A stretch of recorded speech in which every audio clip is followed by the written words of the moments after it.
మళ్ళొక్కసారి మనం గతంలో అనుకున్నట్టు నెలకో 2 నెలలకో ఐలయ్యకు వస్తున్న ఆదరణ చూసి నియోజకవర్గంలో వస్తున్న పాజిటివ్నెస్ చూసి ఏదో ఒకటి చెప్పాలి, ఎట్లో బదనాం చేయాలి, లేకపోతే మాత్రం మనకు మనగడ ఉండదు అని చెప్పి మళ్ళొక్కసారి 2 నెలలకు ఆమె మళ్ళా తెలంగాణ భవన్లో ఒక ప్రెస్ మీట్ పెట్టి గతంలో ఐలయ్య గారు నాకు సంబంధించిన వాళ్ళ పేరు ఉంటే నేను దేనికంటే దానికని చెప్పిరని చెప్పి ఆ ఒక్క మాట మీద ఈ రోజు కూడా చెప్తున్నాం, బరాబర్ తెలిసిన మనోళ్ళే పేరున్నది.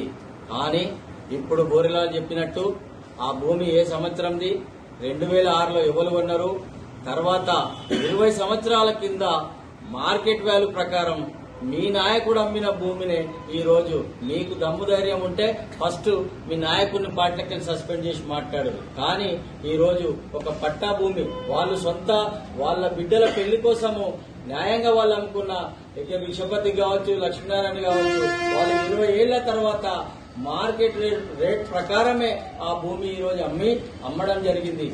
దానికి ఏదో ఒకటి దేవులాడాలి, ఏదో ఒకటి తప్పుదో పట్టియాలి, ప్రజలను ఏదో మభ్య పెట్టాలని చెప్పి ఒక దుర్బుద్ధితోటి మీరు ఈ పని చేస్తారు. ఇప్పుడు మీరు చేసే పనులేమో ఇట్లుంటాయి, మీరు అన్ని తెలివిలేని మాటలు మాట్లాడతారు. దానికి ఆమె పాపం ఇట్లా ఉందని చెప్పి నేను రెఫర్ చేసి మంచి హాస్పిటల్లో ట్రీట్మెంట్ చేపిస్తా అంటేనేమో మీ ఆయనకు బాధ అనిపించి ఒక ఎమ్మెల్యేను కూడా చూడకుండా ఇష్టం వచ్చినట్టు మాట్లాడిపిస్తాడు. మీకు లేని బాధ మీ ఫ్యామిలీకి లేని బాధ ఐలన్న గారు అర్థం చేసుకుని ఆమె బుద్ధి తక్కువ మాట్లాడి మెదడు పనిచేసలేదు, నేను రెఫర్ చేస్తా అని చెప్పి చెప్తేనేమో మీ ఆయన కోపం వస్తుంది. కానీ నీకు ఈ రోజు ఈ ఆలేరు కాంగ్రెస్ పార్టీ తరఫున నీకు సవాల్ విసురుతున్నా, నేను ఒక కాంగ్రెస్ పార్టీ అధ్యక్షుడిగా, నీకు దమ్ము ధైర్యం ఉంటే ఇవాళ 2 ఎకరాల భూమి న్యాయంగా ఉన్న భూమిని ఒక ఎస్టీలు అమ్ముకుంటే నీకు బాధ అనిపిస్తుంది. ఇదే ఆలేరులో ఎస్సీ కాలనీలో నీ నాయకుడు మున్సిపల్ చైర్మన్ 122 ఎకరాలు ఈడ మభ్య పెట్టి ఎస్సీల భూమిని దోసుకొని ఇక్కడ అమ్మింది. అప్పుడు నువ్వు అధికారాలు ఉండి నీకు తెలియదా 2 ఎకరాలు న్యాయంగా భూమి నీకు కనబడ్డప్పుడు ఈ ఎందుకు కనబడలేదు? ఈ రోజు నీకు చెప్తున్నాము, ఒక్క ఇద్దరికే ఈ బాధ అనిపిస్తే నీకు ఇవాళ 70-80 మంది కుటుంబాలు ఈ రోజు రోడ్డు మీద పడ్డాయి.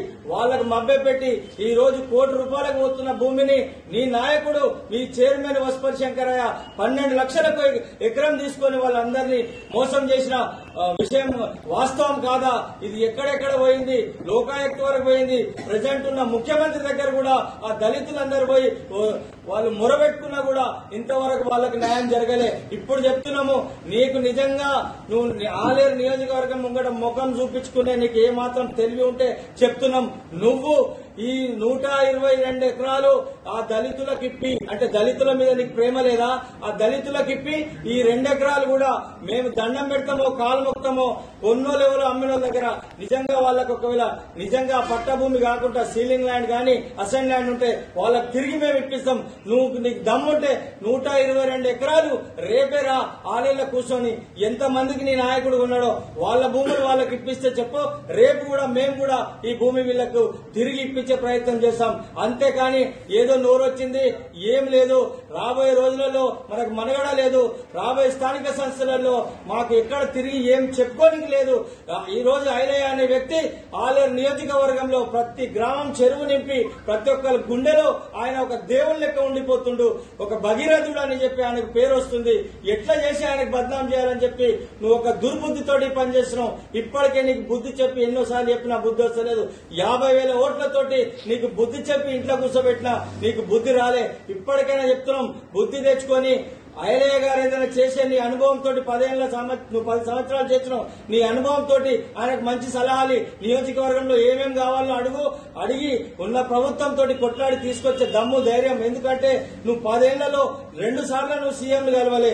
ఈ రోజు దగ్గర 50-60 సార్లు కలిసి ఎన్నో వర్కులు కావచ్చు, కోట్ల దగ్గర 120-130 కోట్ల వర్కులు ఈ రోజు నియోజకవర్గానికి తీసుకొచ్చి ప్రజలకు ఆదుకుంటున్న నాయకుడు. కరోనా కష్టకాలంలో కరోనా రాకుండా నీకు కరోనా వచ్చిందని నువ్వు పండుకున్నప్పుడు అదే బీర్లా ఐలయ్య గారు ప్రతి ఒక్క కరోనా పేషెంట్ దగ్గర పోయి వాళ్ళకి పౌష్టికాహారం ఇచ్చి ఆదుకున్నప్పుడు ఆ రోజు నువ్వు అప్పుడెందుకో నీకు తెలియలే. దయచేసి ఇప్పటికైనా చెప్తున్నాము, మేము తిరగబడి ఇలాంటి చౌకబారు మాటలకు తిరగకుండా చేసుకోకుండా దయచేసి చెప్తున్నాము.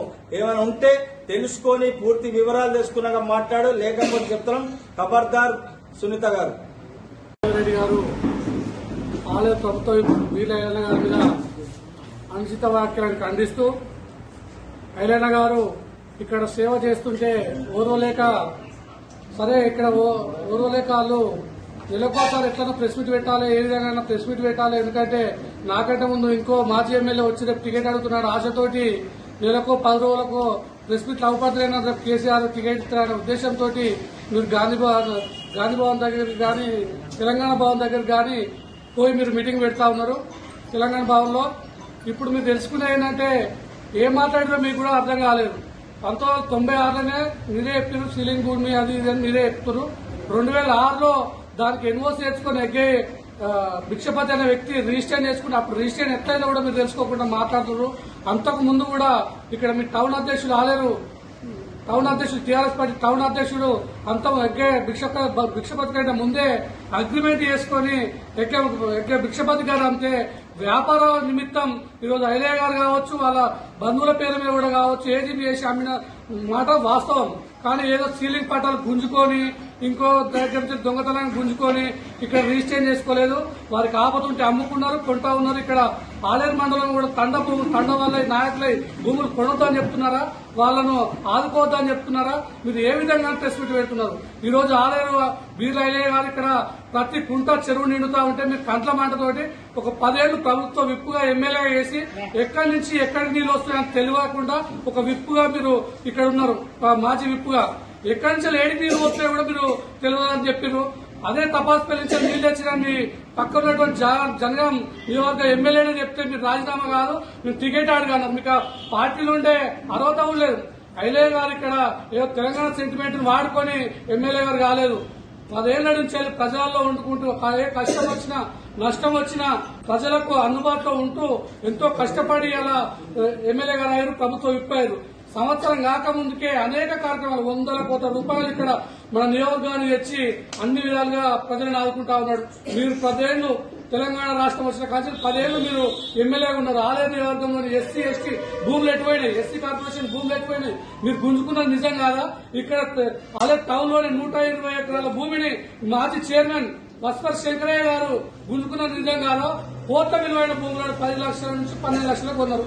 ఎక్కడికి పోయిన భూములను తెలంగాణ రాష్ట్ర సమితి నాయకులు ఇక్కడ భూములు గుంజుకొని మీరు అధ్యక్షులు నిజం కాదా? ఎందుకంటే ఈ రోజు ఐలయ్య చేసే కార్యక్రమాలను మీరు కళ్ళ మంటగా చూసుకుంటూ నాకంటే ముందే ఇంకో ప్రెస్ మీట్లు పెట్టి మాట్లాడుతున్నారు. మాజీ ఎమ్మెల్యే గారు భిక్షగౌడ్ గారు మాట్లాడుతున్న పేడాయన టికెట్ ఇస్తారు అనే ఉద్దేశంతో మీరు నెలకోసారి ప్రెస్ మీట్ అవపడాలనే ఉద్దేశంతో మీరు ఈ రోజు ప్రెస్ మీట్ పెట్టి మాట్లాడుతూ ఉన్నారు. ఒకటే చెప్తా ఉన్నాం, నియోజకవర్గ వ్యాప్తంగా 1,20,000 నుంచి 1,30,000 మంది కార్యకర్తలు కాంగ్రెస్ కార్యకర్తలు ఉన్నారు. వాళ్ళందరూ తలుచుకుంటే ఏ మండలం కాదు, ఏ నియోజకం కాదు, ఏ ఊరికి వచ్చినా కూడా మిమ్మల్ని తరిమి కొడతారని తెలియజేస్తా ఉన్నాం. ఐలయ్య గారు వ్యాపార నిమిత్తం కొన్నారు, అమ్ముతున్నారు. ఫస్ట్ మీరు దానికంటే ముందు మీరు రాజీనామా చేస్తా అన్నారు. తెలంగాణ రాష్ట్రానికి కానీ టికెట్ కూడా అడిగారు. ఆ మాట మీద నిలబడండి. ఐలయ్య అనే ముందు నోరు అదుపులో పెట్టుకుని మాట్లాడాలని హెచ్చరిస్తా ఉన్నాం.